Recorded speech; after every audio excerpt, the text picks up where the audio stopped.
জুতো তৈরি করি, আমি যদি তোমার পায়ে পরিয়ে দিই তুমি তো করবে প্রভু। তুমি তুমি আমি ছোট জাত বলে তুমি আমায় ধরিয়ে দেবে না?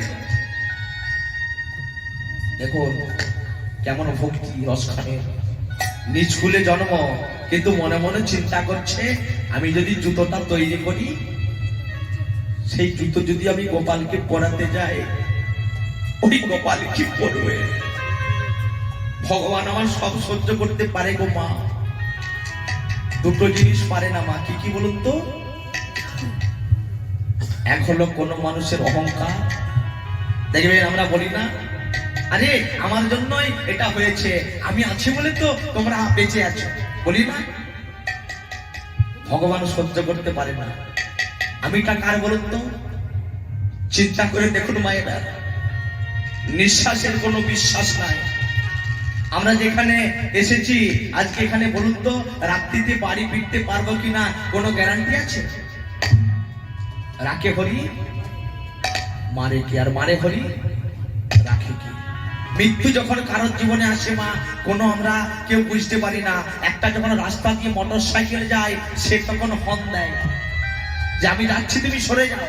আমরা বুঝতে পারি একটা মোটর বাইক যাচ্ছে, একটা যখন বাস গাড়ি যায় সে তখন সিগন্যাল দেয়। কিন্তু মৃত্যু যখন কারোর জীবনে আসবে কেউ বুঝতে পারবে না, কেউ বুঝতে পারবে না বাবা। একমাত্র ভগবানই জানে যে আমরা কতদিন বাঁচবো। আর মৃত্যুর কথা জেনেছিল একমাত্র মহারাজ পরীক্ষিত। পরীক্ষিত মহারাজ বাবা একমাত্র জেনেছিল যে আমার 7 দিনের মধ্যে মৃত্যু হবে, কিন্তু আর আমরা কেউ জানতে পারি না যে আমাদের কদিনের মধ্যে মৃত্যু হবে। কিন্তু মিলিয়ে মা, শুধু পরীক্ষিতের নয়, আমাদের প্রত্যেকের কিন্তু 7 দিনের মধ্যে মৃত্যু হবে। কেন আমাদের 7 দিনের মধ্যে কেন মৃত্যু হবে সবারই? কারণ মৃত্যু হচ্ছে রবিবারে, কারণ মৃত্যু হচ্ছে সোমবারে, কারণ মৃত্যু হচ্ছে মঙ্গলবারে, কারণ হচ্ছে বুধবারে, বৃহস্পতিবারে, শুক্রবারে, শনিবারে, রবিবারে। এই 7টা দিনের মধ্যে আমাদের প্রত্যেকের মৃত্যু হবে। কিন্তু আমরা তো অহংকার করে চলেছি বাবা, আমার আমার আমার গাড়ি, আমার বাড়ি, আমার পুত্র, আমার পরিজন, আমার বন্ধু, আমার বান্ধব। সময় থাকতে আমরা একবারও ভগবানকে ডাকছি না। শিশুকালে কৃষ্ণ ভজে, কৃষ্ণ পাওয়ার আসে। যৌবন কালে কৃষ্ণ ভজে, আসে কি না আসে। আর বৃদ্ধকালে কৃষ্ণ ভজে, জমেরও তোর আসে। চিন্তা করে দেখুন তো, এত সুন্দর যখন দেহটা পুড়ে বেগুন পোড়া হয়ে যাবে, চুলগুলো পেকে যাবে, দাঁত পড়ে যাবে, তখন চিন্তা করে দেখুন আপনি কি আর ভগবানকে ডাকার ক্ষমতা থাকবে? হাঁটু হয়ে যাবে, আর আপনি একভাবে বসে ভগবানকে ডাকতে পারবেন। তাহলে যতদিন আমাদের সময় আছে, সময় গেলে কিন্তু আর সাধন করতে আমরা পারবো না। তাই যতক্ষণ সময় আছে আমরা ভগবানের সাধন করব। তাই দেখুন এখানে মহাজন একটা সুন্দর পদ রচনা করেছেন। ও মনে সময়ে গেলে, সময়ে চলে গেলে সাধন হবে না। লালন ফকিরের লেখা। ওরে মনে রে মন আমার, সময় গেলে সাধন হবে না। ওরে মনে রে মন আমার, সময় গেলে সাধন হবে না। ওরে মনে রে মন আমার, সময় গেলে সাধন হবে না। ওরে মনে রে মন আমার, সময় গেলে সাধন হবে না। এই দিন থাকিতে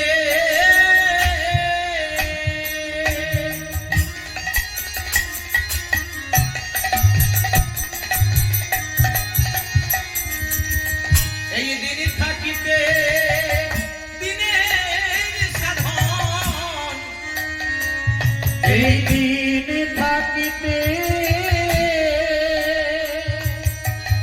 দিনের সাধন,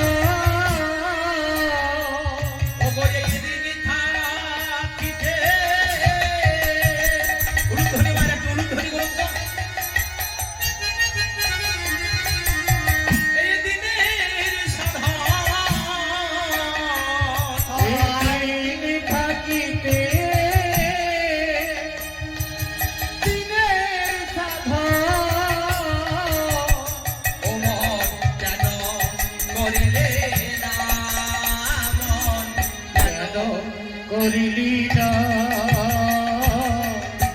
সময় গেলে সাধন হবে না ওরে মনে রে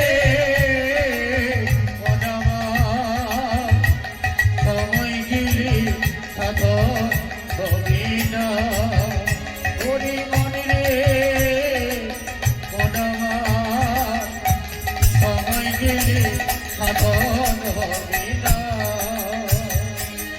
তুমি জানো না মন ও মনে খালে বিলে আজ থাকে নামি আসতে দেখুন কত সুন্দর গানের ভাষাটা বলছে শুধু গান সুর শুনলে হবে না ভাষাগুলো বুঝতে হবে তুমি জানো না মন খালে বিলে থাকে না মিন মিন মানে মিন কথার অর্থ কি গো মায়েরা মাছ তুমি জানো না মনে খালে বিলে থাকে না মিন জল শুকালে ধরে নিন যে পুকুরটায় জল আছে সেই পুকুরে কিন্তু মাছ আছে ধরে নিন জল শুকিয়ে গেলে শুকনো জায়গায় মাছ থাকবে গো তাহলে আমাদের যখন ভজনা করার সময় সেই সময় যদি না ভগবানকে ডাকি ভাবি যে আমার অল্প বয়স এখন আমি ডাকবো না বয়স হলে ডাকবো গোবিন্দ সাড়া দেবে না তুমি জানো না মন ও মনে খালে বিলে আজ থাকে না মিন মিনি জল শুকালে জানো না মন খালি বিলে থাকি নামি জল শুকালে কি হবে তাতে বাঁধন দিলে কি হবে তাতে বাঁধন দিলে কি হবে তাতে বাঁধন দিলে কি হবে তাতে বাঁধন দিলে মোহনায়া সোগনা শুকনা আজ সময় গেলে সাধন হবে না ওরে মনে মনামার সময় গেলে সাধন হবে না ওরে মনে রে মন আমার সময় গেলে সময় গেলে সময় গেলে সাধন হবে না তাহলে মায়েরা সময় চলে গেলে আর সাধন হবে না এত সুন্দর দেহটা থাকতে ভজনা করে নিতে হবে তাহলে ভগবান সহ্য করতে পারে না মানুষের অহংকার ভগবান বাবা 3 বার হেসেছিল কখন জানেন একবার হেসেছিল ভাইয়ে ভাইয়ে জমি জায়গা নিয়ে মারপিট হচ্ছে ভাই বলছে এদিকটা আমার আর দাদা বলছে এদিকটা আমার এই বলে দুজনে তুমুল ঝগড়া তুমুল মারপিট কি গো মায়েরা আমরা যে জায়গা জায়গা করে বলি এটা আমার আমরা কি জানি যে আমাদের কতটা জায়গা যতই বলি আমার আমার কিন্তু দেহ ছেড়ে প্রাণ পাখি চলে গেলে পড়ে থাকবে সরকারি খামার তাহলে আমরা কেউ জানি না মায়েরা যে কতটা আমরা জায়গা প্রথম ভগবান হাসলো ভাইয়ে ভাইয়ে জমি জায়গা নিয়ে মারপিট হচ্ছে এ বলে আমার এ বলে আমার ভগবান লক্ষ্মীকে বলছে লক্ষ্মী দেখেছো ওরা যে ভাইয়ে ভাইয়ে জমি জায়গা নিয়ে মাপঝোপ করছে ওরা কি নিজেরা জানে যে জায়গাটা কতটা ওদের একবার হাসলো দ্বিতীয়বার হাসলো কখন ভগবান না ঘরে মুমূর্ষু রোগী ফোন করছে হ্যালো কে ডাক্তার বাবু রতন বাবু তাড়াতাড়ি আসুন তো আমাদের ঘরে মুমূর্ষু রোগী আছে এবার রতন বাবু ভাবছে আমাকে যখন ফোন করেছে আমি একটা দামি ডাক্তার বিরাট নাম করা ডাক্তার এবার এসে ঘরের মধ্যে বলে চলো চলো কোথায় কি হয়েছে বলে আর বলবেন না আমাদের ঘরে রোগী আছে খুব বাড়াবাড়ি ঘরের ভিতরে শুয়ে আছে ডাক্তারবাবু ঘরের ভিতরে প্রবেশ করে রোগীর নাড়িটা টিপে দেখছে ও আর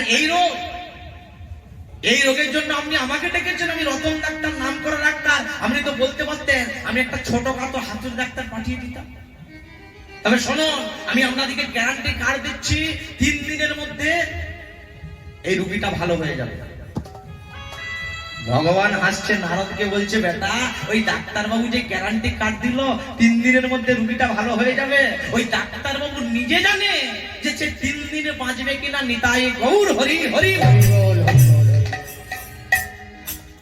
কি গো ডাক্তার বাবু নিজে জানে যে আমি 3 দিনে বাঁচবো কিনা ডাক্তারবাবু নিজে গ্যারান্টি দিচ্ছে যে 3 দিনের মধ্যে রোগীটাকে ভালো করে দেবো। ভগবান হেসে উঠলো, দুবার হাসলো। আর শেষবার হাসলো কখন? এক ভদ্রলোক 4 তলা বাড়ি করেছে, পাকার বাড়ি। এবার গৃহপ্রবেশ হবে, লোকজন নিমন্ত্রণ করেছে। বাড়ির যে মালিক সে দরজার কাছে দাঁড়িয়ে আছে। একজন জিজ্ঞাসা